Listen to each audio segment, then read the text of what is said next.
We have a quorum present. Is there any are there any members of the public here to speak? No members of the public here to speak. I would like to call for a motion to approve August meeting minutes. Move. I'll move that. Michael, thank you. Second. Second. All those in favor? Aye. Aye. Aye. Right, minutes have been approved. Moving on to new business. Chance? All right, make sure I'm unmuted here. Good morning, everyone. Thank you. So for the first time in a while, we have a full DPAC committee roster, 9 of 9 seats filled. I think I mentioned this back in the August meeting, but I kept it on just for in case anyone was missing. Scott Monroe was on back in June. And then he was just replaced by City Council by Jeff Walton, who is our new at-large representative. And we have also officially added Jacob Shackelford, who is our New Hanover County representative. And I hate to put you guys on the spot, but I'm not sure, Jacob, Jeff, if you guys want a quick intro about yourself, who you represent, and maybe what brought you to DPAC. Well, I guess I'll go first. Jeff Walton. I used to work for the city for 19 years in planning and zoning, and handled most of the commercial redevelopment in the downtown area. I live in the 700 block of Market Street, and so I'm just outside the local historic district. But I know the residential parking program well, and all the snags that go with it as well. And I felt like I could have an impact on this committee with the knowledge I've had under the development stuff. So that's what brought me to you. Awesome. Welcome, Jeff. And for those of you that didn't know, Mr. Walton was my office neighbor for almost 7 years at 305 Chestnut. So we know each other. Yeah. Too well, I think. Yeah, welcome, Jeff. You and I need to have a meeting sometime. I'd like to pick your brain. Absolutely. Things happened at the city that I didn't get a promotion that I wanted. So Brunswick County snapped me up, and so I do the commercial plan review in Brunswick County now. But I have a wealth of knowledge from the last 20 years of new development in downtown, so I'm happy to share. Also did historic preservation for about 4 years. So anytime you want to pick my brain, just give me a call. I'll be happy to share whatever I can with you. Thank you. Yes, sir. Thank you. Jacob, are you still on? Yes, sir. Yeah. So essentially, I just kind of got a promotion with the county, and parking administrator was part of the responsibilities here. So I'm kind of on the other side of the coin. I don't have a whole lot of experience at all, so I'm just trying to learn it as I go. So I'm be just listening a whole lot and taking notes. So. Excellent. Officially welcome you. I got a question, Jacob. Are you the county parking deck in that operation? Does that come through you, or is that somebody else now? Yeah, it's me. Yeah. Okay, good. What's your official title with the county now? I'm just fiscal support supervisor in finance. Okay. Well, wonderful. Welcome. Thank you.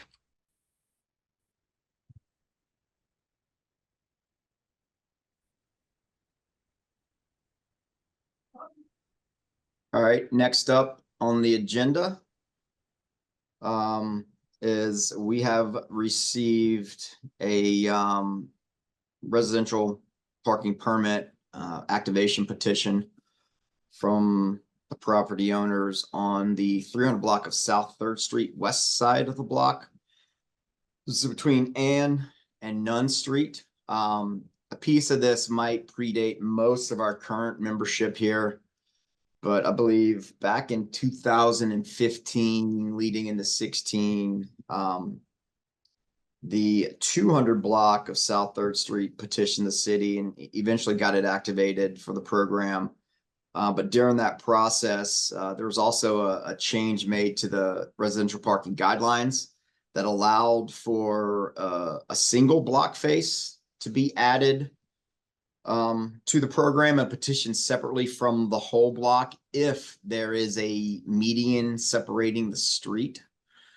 So in this case, on 3rd Street, there is a median separating either side of that block face, east side and west side. So the west side is allowed to petition activation on its own versus also including the opposite side of the street. So really 3rd Street's the only place we consider the one side or the other side of the street due to the median within our current program. But they have petitioned, 2/3 of the residents signed. I think there's 7 properties on the block for the 7 signed, if I'm not mistaken. Basically, what that does is activate our residential parking review process. First of many steps.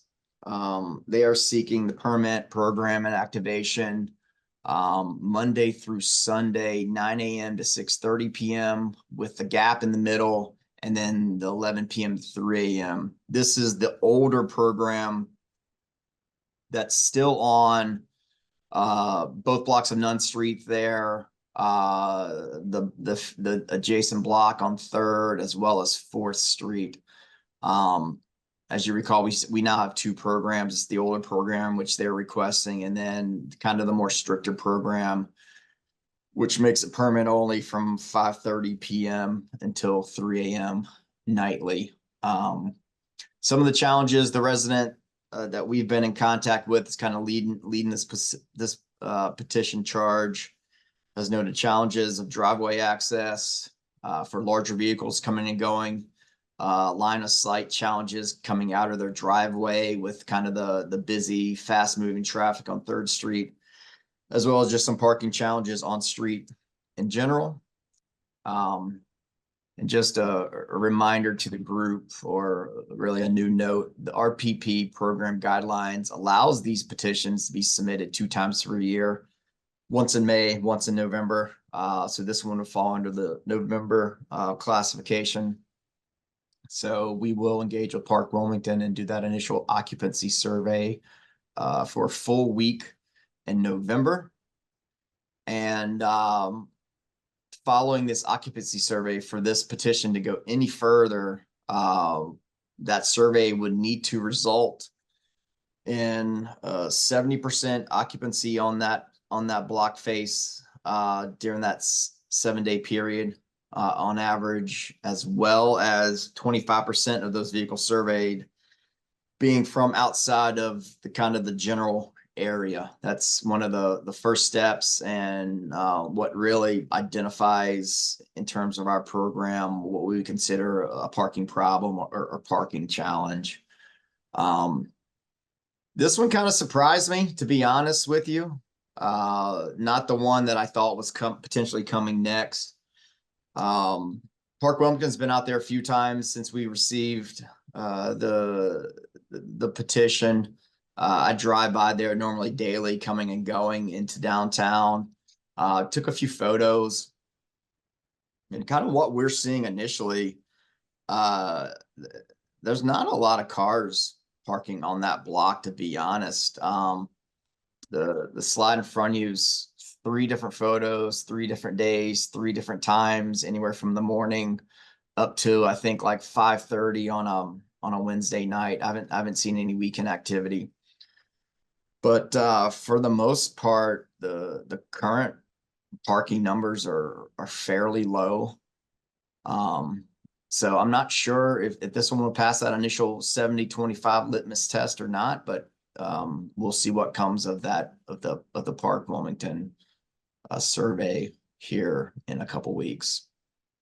And just as a note, we've gone through this a few times. I think maybe once since I've been here, a few times predating me. Normally what happens is if we conduct the survey and the block does not pass that 70% occupied on average and 25% of those vehicles belonging to outside of the general area, the process stops at that point, because that's really the the biggest rule that we have to pass for this to kind of go further. So if they don't pass that initial 25% rule that's in our city code, pretty much the process would stop. And we can obviously talk to them and potentially look at some potential other changes with driveway setbacks and some other things that might help them with sight lines. But the RPP process would stop. And if they wanted to pursue it again, they would either have to wait till May of next year or a year from now in November to submit that petition again. So, Chance, I apologize for my inexperience with something like this. I don't think I've seen one of these come through before. Is this person petitioning to have these, what are currently free for anyone to use, or maybe just public access parking spaces, to be residential use only to reduce the amount of people that are using them? Is that the point of this? Troy, great question.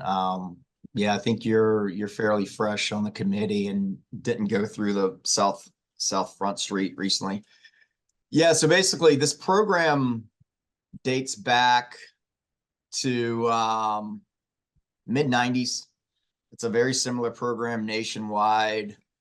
Not only, it's not unique to Wilmington, you know, it's in Charlotte, it's in Raleigh, it's in Greensboro, it's in Richmond, it's in Charleston, Savannah. It's pretty much in nearly every city and or university or near a university where you have residentially zoned or residential use neighborhoods abutting dense populated commercial activity or large university type setting.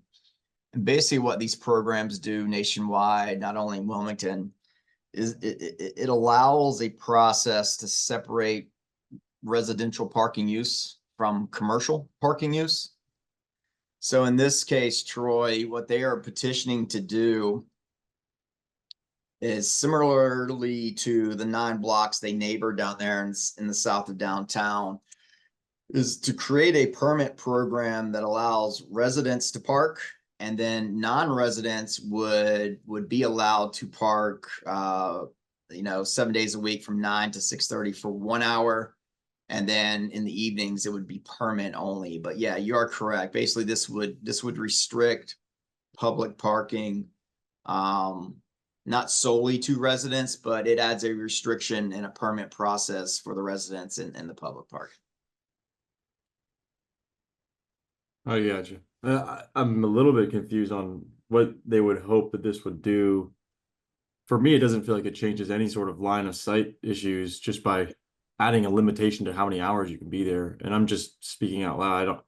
Maybe there is a benefit there, but it's just going to turn off, you know? Another great comment and great question.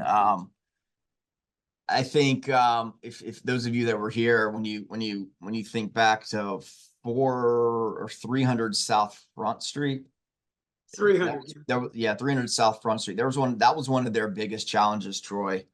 And in their case, when they brought this petition to us on Front Street, they were nearing 100% parking occupancy as of that petition getting dropped off to us. And in their case, their line of sight issues were really cars nestled up to their driveways. And as they were backing out on Front Street, the more cars that were there, the less visibility and more constrained their line of sight was in that case. And that program honestly has tremendously reduced the amount of public vehicles because they went to a permit only type program. In this case, I think at times I could see it just because of 3rd Street in general. But as you can see from the photos that I took, there's not a lot of vehicular parking happening. So that's a great point. As of right now, that's a great point. Yeah, maybe at times.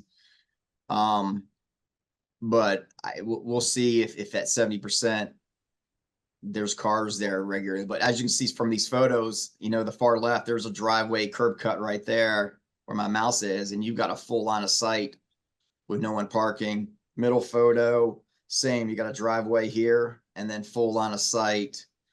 And so, yeah, good point. Chance, this is between Orange and Ann, or Ann and, what, This is Ann and Nunn, Christina. Ann and Nunn? Yep. If you look on Google Maps, there's quite a bit of cars that are parked all along Third Street. Many of them are actually halfway or fully onto the curb. Yep. So, Okay. when I stand on my front porch, I live in a 300 block of Ann. I can see the first couple houses on that block. So it's a block I'm really familiar with. A couple of things I think, and the city folks would know this more than I believe, there is a traffic light in the city budget for next spring for the corner of Ann and Third. So that would mitigate any sort of backing out of your driveway issues that folks might have. It's a great point, Michael. I had forgotten about that. Great point. Let me put that in my Rolodex. Great point. Yeah. The other thing is, it's interesting that the individual who submitted this petition, or who organized it or spearheaded it or whatever, is a recently past president of Row. But two of the names not on the petition are conspicuous by their absence. And one is Robert Erb, again, a former president of Row. And I think that's the second driveway in your middle photograph there. That's where he lives. And the other fellow that's not on there, the other family that's not on there, is Dennis McGarry. He lives right at the corner. He lives at the northwest corner of Nunn and Third. And he's not on that petition either. Now, knowing it was coming before the committee, I didn't speak to any of those people, either one of those people. And I've been friends with Robert and Dennis, for that matter, too, since we moved here. So I know them really well. Thanksgiving at their houses, that kind of stuff. But I didn't speak to them about it, waiting to hear how the committee wanted to go. But it's interesting that they don't feel in this necessity for this, or at least didn't support the petition. Yeah, like I said, Michael, this one kind of surprised me when I saw it come through. And if me driving this road every day, if you look at the next block south, so the block between it's the block between Nunn and Church, which would be the 400 block, that block is pretty heavily occupied further down. And then if you look at the previous block north, which already has the program, even with the program, that 200 block is very occupied, even with permitted vehicles, very occupied. Very. And this one's been light.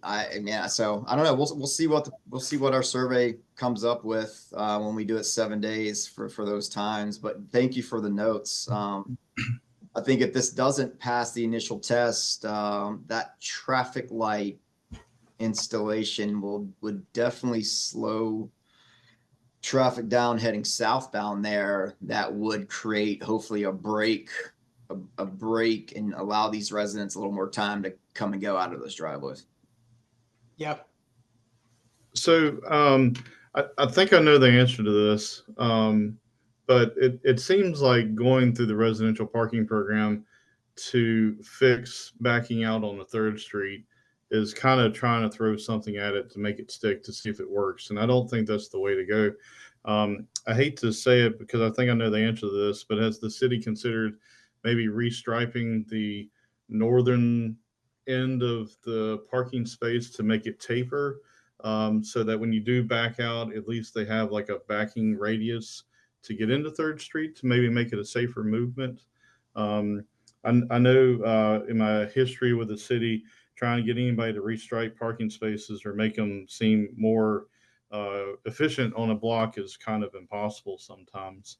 The other point I would make is how is the monitoring issue by Park to go to this block?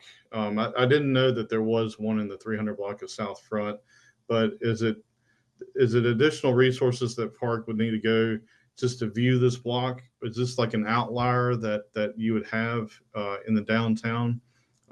Is that going to be an issue for their employees to be able to monitor this block? Is that an issue, Chance? let's reverse your questions with an answer. In terms of geographic location, Jeff, this one, no, it basically completes a square between Nunn Street and Ann Street. So we're already on both sides of this block. Okay. So I think geographic and coverage, we're good. Contractually, Park Wilmington goes all the way down to Castle Street for on-demand enforcement. So we've already expanded kind of overall geographically for on-demand, and we're already out on Nunn Street, and then Ann and Third on the other side of this. So I think we're good there if it were to get to a program point. The restriping is a great point, Jeff. South Third's NCDOT maintained road, per my understanding. They did just resurface this road last year and reapply markings to this. I think if it doesn't pass either way, I think I will engage with city traffic engineering, traffic and markings team to kind of look at these and see if we can't, like you said, either taper or create some kind of further setback where we might see some problems. Because yeah, as you can see in this middle picture, I think the city guidelines for kind of downtown is, I think it's 7 to 8 feet from the center of the driveway to the end of the parking stall. That might work on Second Street or Nunn Street or Ann Street. Due to the volume of cars on Third Street, yeah, we might need to taper this and potentially put a larger setback just for safety and sightline reasons. So great point. Yeah, I think considering traffic engineering to do maybe just to look at the pavement markings is a way to go.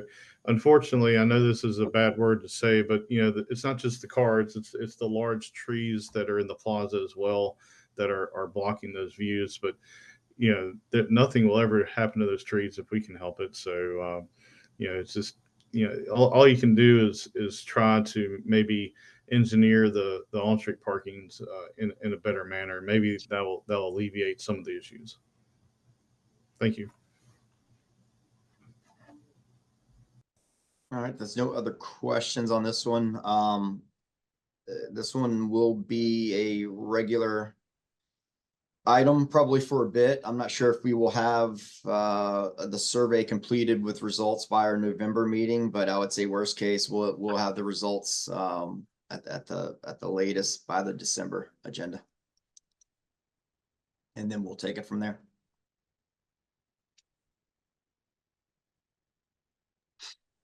All right. Thank you, Chance. Moving on to our informational session, old business. Is that you again, Chance? Yeah, that's me, Madam Chair. Okay. Unfortunately, that's me. Kidding. Get to work there, Chance. Like I said, Michael, we could have a lot more fun if I was talking about vacation pictures instead of parking financials. So Got it. next time, November. All right, we're coming in a month early. Usually we hold these financials, we stagger them by a month after the end of the quarter. Jeff Inman got these together pretty quickly. So barring any minor changes within the city's financial system, we were ready to report some positive results. So FY25 Q1 total parking revenues, we are up by about $250,000 year over year compared to last year. Few things going on there, not quite as positive as it looks, but positive nonetheless. One of the big drivers driving this variance is the River Place parking deck and just timing of developer parking payments. There's $126,000 variance at River Place alone, which cuts our overall variance by about 2/3. Like I said, that's just timing versus last year. So I think that will even out as we progress through the year. Other than that, there's the one that's really driving the increased revenues on this variance is stuff on the north end. which is the 929 Skyline parking deck. That's another $76,000 in positive variance. So between that and River Place, that's really driving most of this year-over-year revenue here. Positive here, if you recall last year, and at the end of last year, we were kind of talking through the variance that brought us down at the end of FY24 was really just the stellar year we had previously at the Market Street parking deck in FY23. Those variances have leveled out, and we're actually running an almost even variance of Market Street year over year. So I would say that's a positive compared to what we were reporting out last year. On-street financials, on-street meters are up by about $50,000.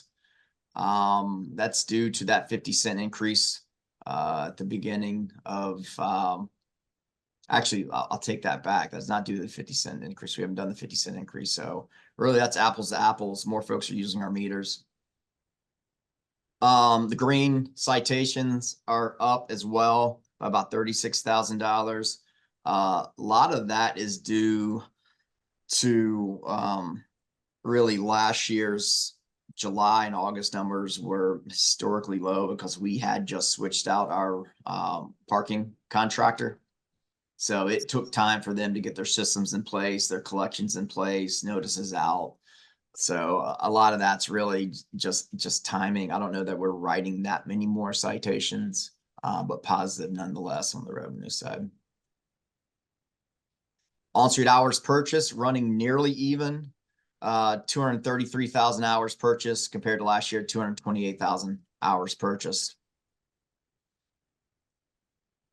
And then the all-street financials, what's driving the deck, the main deck variance, like I said before, is the River Place timing of the developer payments, and really what's happening on the north end with the event revenue at Skyline 929 deck, as well as we activated the 820 North 2nd Street surface lot for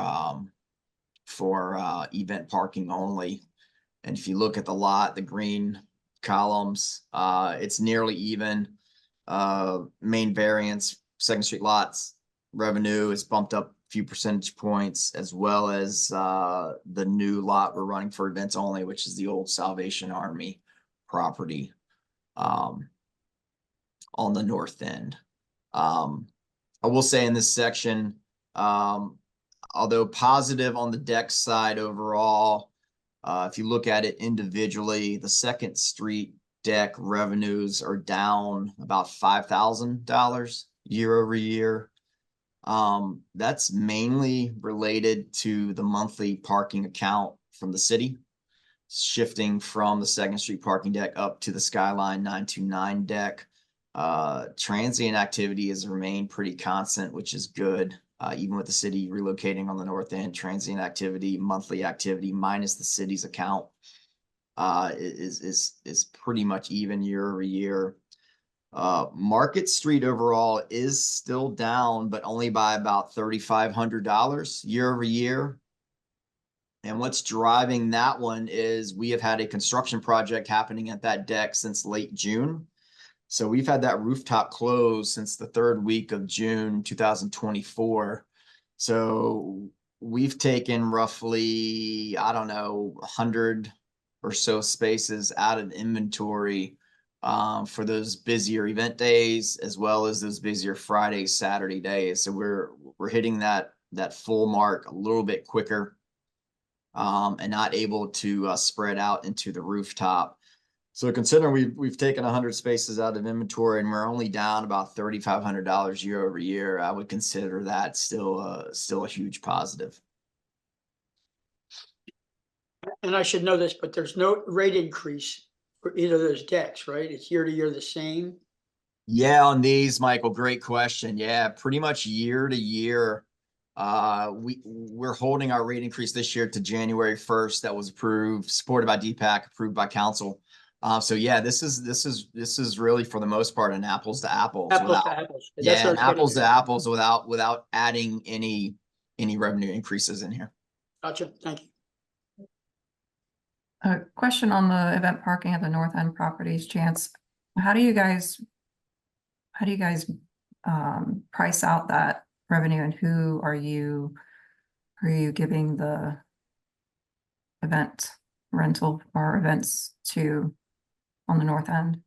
So, two things, Christina. We're doing event parking, Second Street lot, and that's not Second Street lot. We're doing event parking at the Skyline parking deck. We're doing event parking at the old Salvation Army, which is the 820 North Second Street lot. And then we're also doing event parking at the Skyline South lot now. I don't think Skyline's reflected in the Skyline South lot's not reflected in here, I don't think. But really what's driving most of those event rates and activating our event kind of parking in general is the Live Oak Bank concerts. Beyond the concerts, trying to think if we've done a couple small events for Wilson Center events, and we opened it for the event rate for Riverfest, and I think that's pretty much it. We kind of in terms of that flat $10 or $20 event rate, it's really the parking concerts is what's driving most of it. Okay, thank Did you. that answer your question? Yes. Throughout the year, there might be some other stuff that comes up, like we'll open it up for Azalea Fest with that event rate. Wilson Center might be case by case. And then occasionally we get some convention center overflow. Mhm. But I don't think we've been charging the event rate for the event convention center overflow just based on volume alone. I think if there's any convention center overflow, they're just coming in and paying the daily posted rates there. Have you ever been approached by the Brooklyn Arts District for event overflow there on North 4th Street? Not to date. Yeah, not to date. Okay.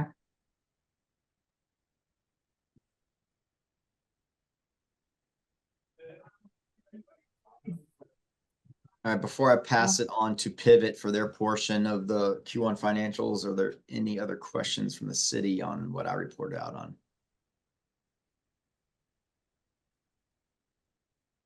All right, I will hand it off to, I believe, Austin from Pivot Parking. Yep, I'll be taking this one from here, Chance. Thank you. I appreciate that. So here, what we're going to be looking at is our IPS meter revenue, comparing fiscal year 24 and fiscal year 25 Q1. So overall, IPS meter revenue was down 15% when comparing fiscal year 24 and 25 Q1. And our next few slides will explain the reasoning behind that.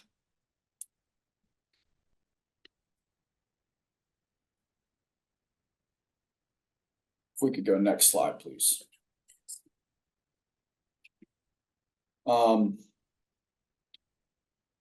So this slide is going, oh, here we go.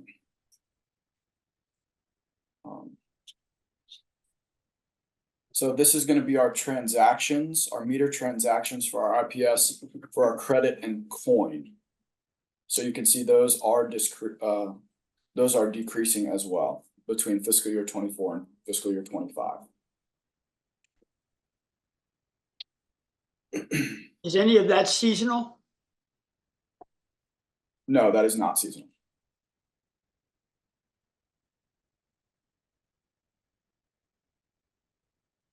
Corinne, Austin, you guys want to throw some narrative to maybe why we're seeing on-street revenue up, but yet your IPS transactions are down? Yes, so what we see is, if we could hit next slide, please.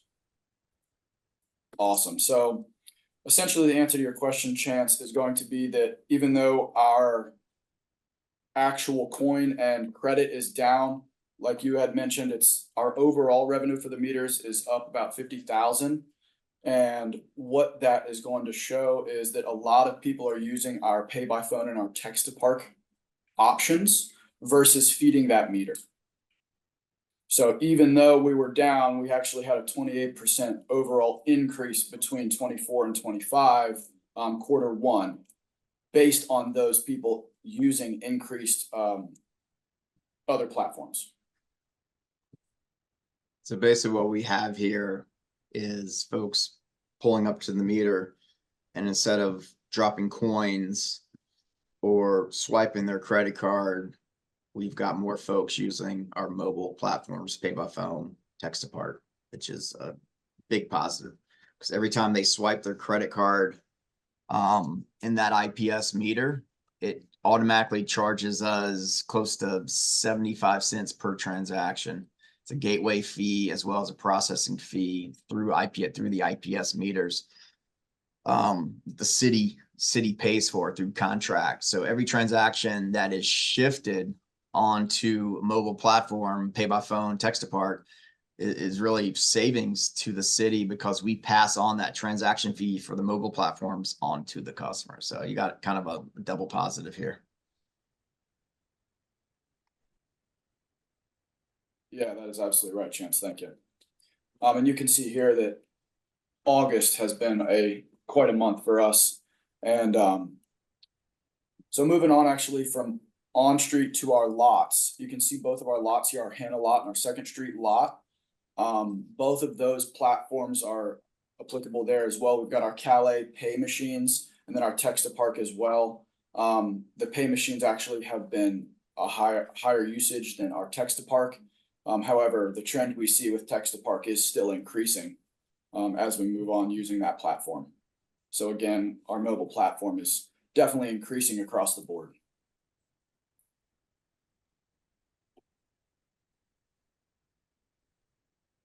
I did. Gotcha. And I've asked just for the committee's sake, so we're comparing apples to apples and it's clear too. I've asked Pivot moving forward with the quarterly stuff to kind of put it in a format similarly to how we report out the overall revenues. So we can kind of see those trends of transactions. If the IPS numbers are going down and the mobiles are going up, we can kind of see those data bars and data points side by side. So you can see kind of how they relate to each other.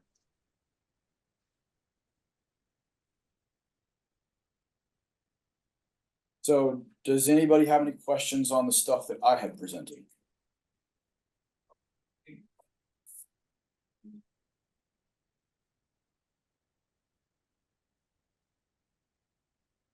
All righty, well, thank y'all. Thank you. Thank you. All right, now we'll move on to organizational reports. Do we have any notes from, I don't see Lieutenant here. Do we have any notes from Lieutenant? Yeah, give me 1 second, Christina. Trying to get to him. He sent me a email late last night. There's been some scheduling changes where he's moving tonight for a few days due to the recent officer's death and that funeral. Give me 1 sec, sorry.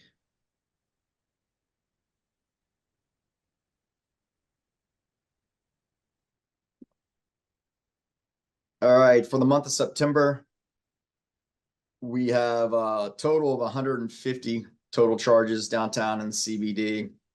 5 ABC violations. Dirty Dan's received a warning from the fire department for overcrowding and blocking exit doors. Ibiza, another fire department overcrowding and keeping occupancy check. Bourbon Street, 2 violations.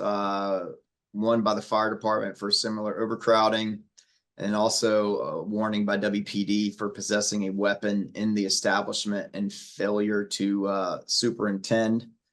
It sounds like the offender was part of the Hells Angels motorcycle group and was carrying an open firearm there. Varnish, another similar written warning by fire department for overcrowding and not keeping the accuracy counts.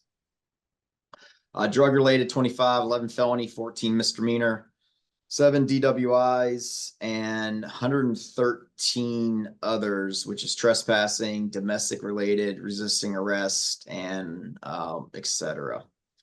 Good positive note here. The mounted officers are back on day shift and should be working 7 days a week on day shift up until Azalea Fest, which at that point I think they shift schedules. And other than what was reported, no other major issues to reference other than kind of Bourbon Street with the firearm charge, and hopefully that was a one-off there. And that's it for Lieutenant Nichols. Great, thank you, Chance. Any at-large members have any updates? The for Row, the backdoor kitchen tour was last Saturday, went off without a hitch. So thank you to the folks on the parking side for facilitating easy access to all of the properties. It's most appreciated, so thank you.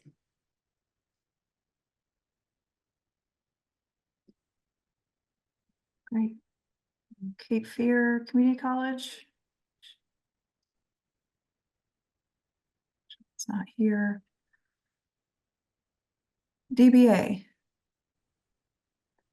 Hi all. Only update I really have on DBA front is that our annual business meeting where we elect our board members is coming up on the second Monday of November at Cape Fear Solar. It's going to be held at 6 p.m. and I believe we have 4 open board positions for either re-election or new appointment. So that's really our big news for the end of the year. We have Christmas party coming up in December, but other than that, the real thing of import is that nomination and subsequent voting in of board members next month.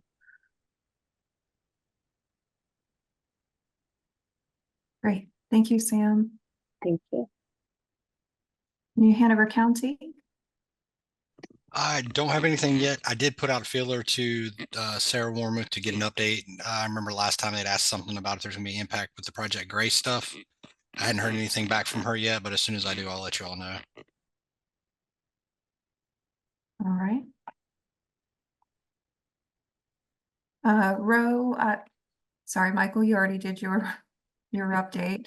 And for me, WDI, we are coming to the finish line on closing up our contracts for the holiday lights this year. We are looking at expanding the pilot program from last year from Market to it was from Market to Dock Street last year on the Riverwalk, and this year we're doing Market to Dock to Ann on the Riverwalk, Walnut to Ann on Front or on Water Street, and Market Street to Walnut on Front Street, potentially Market to Orange if we can get some permissions from Duke Energy. Still looking at doing the same type of lighting along the strip that's between Front and Water Street on Market. And so we will be lighting those 19 oak trees. And so we're looking forward to kicking this off for the holidays around the DVA's Christmas tree lighting. As soon as contracts are signed and finalized, we'll have the contractor begin on November 1st, and it's an expansive project that will be pretty intricate, involving a lot of trees, including the trees in Veterans Park. So we expect it to last pretty much every day. You'll see crews out there in the month of November trying to place these lights on the trees throughout the downtown district. We have our November 20th luncheon coming up. That's focusing on the release of our economic impact study for Wilmington's hospitality development initiatives. We'll have a panel discussion featuring Zach Brigman from Embassy Suites, Jonah Dicker from Arrive, and and a representative for the new hotel that's being proposed downtown, a 340-room hotel that's going through TRC at the moment. So we'll have our release of our impact study with our contractor, Chicago-based HGS, and then we'll have a panel discussion with those representatives, including Kim Huffam from the Wilmington CVB. And hopefully we'll have that full release for any member who wishes to see it. And moving moving forward, and hopefully we'll be able to share some details to you all as far as what we're looking at as far as the economic impact for the venues, especially Live Oak Bank Pavilion as it relates to parking. I think that's it for now. Oh, and sorry, we are using Bring It Downtown funding for doing some radio advertising and also putting some advertising on the billboards for the holiday lighting project to advertise people to come downtown to park and explore downtown Wilmington for the holidays. And with that, I will take a motion to adjourn. I'll move that. Second. Seconded. All right, thank you, Troy. All those in favor, sign off. Great to see everyone. Thank See you. you. Thank you. Goodbye. Thank you, Veronica. Christina, way to use Clark's old exit from the MSD. Good job. See you, everybody. See you guys. Bye-bye.